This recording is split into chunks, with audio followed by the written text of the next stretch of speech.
मैं आपको शक्ति का दूसरा सिद्धांत बताता हूं।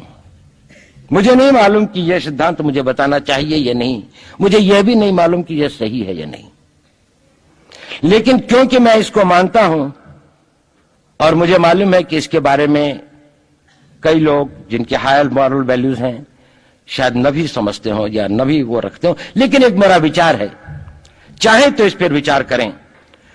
सब नहीं तो कुछ न कुछ लोगों को शायद इस विचार से कुछ सोचने की और कुछ करने की प्रेरणा मिलेगी। इतिहास दुनिया की सबसे बड़ी अदालत है, इससे बड़ी अदालत कोई नहीं है। सुप्रीम कोर्ट में क्या हुआ, हाई कोर्ट में क्या हुआ, लड़ाई के मैदान में क्या हुआ, इलेक्शंस में क्या हुआ, ये सब बातें आती हैं चली जाती हैं, बाद में रह जाता है केवल इतिहास। और इतिहास का निर्णय हमेशा उसके पक्ष में गया है जो शक्तिशाली था। इसने कभी उसका साथ नहीं दिया जो न्याय के साथ था, जो सही था। अगर ऐसा होता तो दिल्ली में बाबर रोड होती है, बाबर रोड है लेकिन राणा सांगा रोड नहीं है, क्योंकि बाबर आया, विजयी हुआ, राणा सांगा हार गया। भारत की हिंदूशाही किंगडम अफगानिस्तान से होती सिकुड़ती सिकुड़ती सिकुड़ती यहां तक नहीं आ जाती। हमने किसी पर आक्रमण नहीं किया, हमने किसी के जीवन मूल्यों को नष्ट नहीं किया, हमने किसी के धर्म ग्रंथों को और धर्म स्थानों को नष्ट नहीं किया। शायद हम न्याय संगत थे, शायद सत्य भी हमारे पक्ष में था, लेकिन शक्ति हमारे साथ नहीं थी। इसलिए इतिहास ने हमें उसकी सजा दी। इतिहास ने हमेशा उनको सजा दी जिन्होंने विचारों को कर्म से और न्याय को शक्ति से अधिक महत्व दिया। अब मैं ये नहीं कह रहा हूं कि उसको उसकी तिलांजलि कर देनी चाहिए, ये नहीं है कि न्याय का अपना महत्व नहीं है, लेकिन यदि कॉन्फ्लिक्ट ऑफ इंटरेस्ट हो तो शक्तिशाली बनना ज्यादा आवश्यक है। भारत धर्मगुरु भी तभी बनेगा जब एक शक्तिशाली भारत का निर्माण होगा। जिन लोगों ने भारत के ऊपर आक्रमण किया, भारत के ऊपर राज किया, इस प्रकार से राज किया कि राज करते वक्त, जाते वक्त अपने गुलामों से कह दिया कि तुम राज कर लो, हम तो जा रहे हैं, तो यहां पर गुलाम वंश भी बन गया। अगर हम लड़ाई के वॉरफेयर के उसूलों से देखें कि किसी भी राष्ट्र की जो कॉम्प्रिहेंसिव स्टेट पावर होती है, किन चीजों से वो लड़ाई लड़ता है, जिसको हम कहते हैं कि ये शक्तिशाली है, दूसरा शक्तिशाली नहीं है, क्या वो अवयव होते हैं उसके, क्या घटक होते हैं उसके। तो भारत के पास जनशक्ति, धन शक्ति, ज्ञान की शक्ति, टेक्नोलॉजी की शक्ति, और जिन लोगों ने आक्रमण किया उनकी शक्ति को अगर हम ये देखें तो शायद 1 और 1000 का अनुपात भी नहीं होता।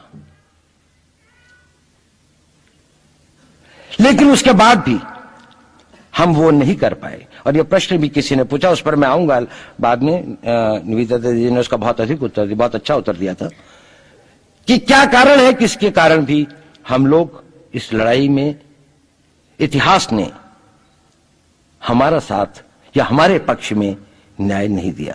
क्या कारण है कि कश्मीर में हम लड़ रहे हैं, जिन्होंने हमारे ऊपर आक्रमण हो रहा है, हमारे ऊपर बाहर से लोग आकर वायलेशन हमारे बॉर्डर का करते हैं, इन्फिल्ट्रेटर्स हमारे यहां आते हैं, जबकि पूरा का पूरा कश्मीर भारत का भाग है, अभिन्न भाग है।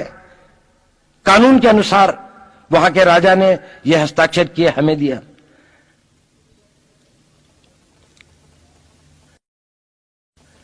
क्या कारण है कि करोड़ों की संख्या में बांग्लादेश से लोग भारत में आते हैं, हम बाड़ लगाते हैं, वो लोग वहां से मना करते हैं कि आप हमारे आदमियों को आने दीजिए, और हम कुछ नहीं कर पाते।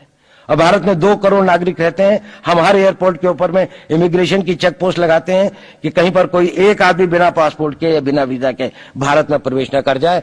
यहां पर लाखों की संख्या में, करोड़ों की संख्या में लोग आते हैं। सुप्रीम कोर्ट भी ये वो करता है कि जिन लोगों ने, जो इसके लिए जिम्मेदार हैं, उन्होंने जो काम किया है वो भारत के ऊपर आक्रमण के बराबर काम किया है। और वही सरकार उस सुप्रीम कोर्ट के 25 जुलाई 2005 के निर्णय के 3 दिन के अंदर में एक नया अध्यादेश जारी करके उन सारे के सारे कानूनों को फॉरेनर्स एक्ट के अंदर में इनकॉर्पोरेट कर लेती है, क्योंकि जो वो आईएमडीटी एक्ट था उसको सुप्रीम कोर्ट ने नल एंड वॉइड कर दिया।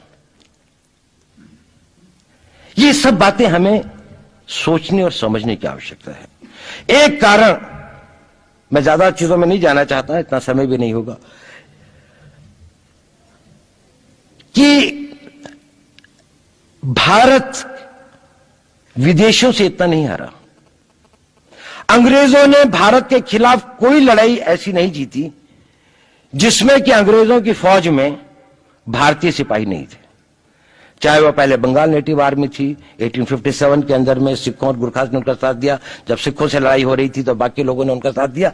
हमेशा नेटिव आर्मी उनके साथ थी। जब जब आक्रमण वेस्ट से हुआ, चाहे वो पार्थियन थे, चाहे हून थे, चाहे मंगोल आए, बाद में मुगल आए, तो लश्कर कहां बने?